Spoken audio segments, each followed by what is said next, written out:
क्या आपको पता है जब नंद बाबा के घर दो नन्हे भाइयों का जन्म हुआ तो उनके नाम रखने के पीछे भी एक सुंदर सा रहस्य था। गोकुल में चारों ओर खुशी का माहौल था। नंद बाबा के घर नन्हे कृष्ण और उनके बड़े भाई बलराम सबके आकर्षण का केंद्र बने थे। लेकिन अभी तक दोनों बच्चों का विधिवत नामकरण नहीं हुआ था। एक दिन महर्षि गर्गराचार्य गुप्त रूप से नंद बाबा के घर पहुँचे।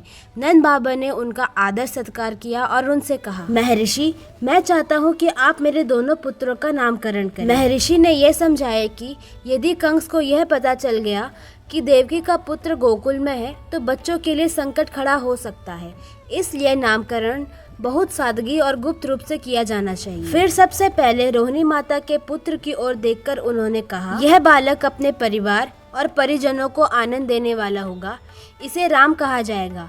यह अत्यधिक बलशाली होगा, इसलिए लोग इसे बलराम के नाम से जानेंगे। अब बारी आई उस नन्हे श्याम सुंदर की। महर्षि ने कृष्ण की ओर देखकर कहा, यह बालक पहले भी अनेक रूप में प्रकट हो चुका है, इस बार इसका वर्ण श्याम है, इसलिए इसका नाम कृष्ण होगा। लेकिन कहानी यही खत्म नहीं होती। महर्षि ने कहा कि कृष्ण केवल नंद के घर का प्यारा बालक ही नहीं होगा, उसके कारण अनेक लोगों को आनंद मिलेगा और वह अपने परिजनों की रक्षा करेगा। अब जरा सोचिए, एक तरफ नन्हे कृष्ण शांत, मुस्कुराते हुए और अपनी बड़ी बड़ी आंखों से सबको देखते हुए, और दूसरी तरफ बलराम अपने छोटे भाई के साथ हमेशा खड़े रहने वाले मजबूत और स्नेही बड़े भाई।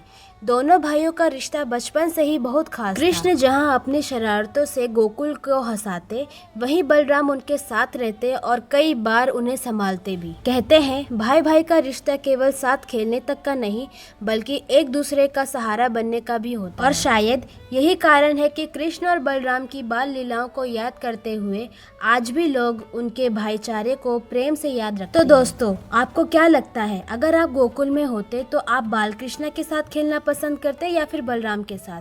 कमेंट में जरूर बताइए। और याद रखिए, जहाँ कृष्ण है वहाँ प्रेम है, और जहाँ बलराम है वहाँ शक्ति और सहारा है।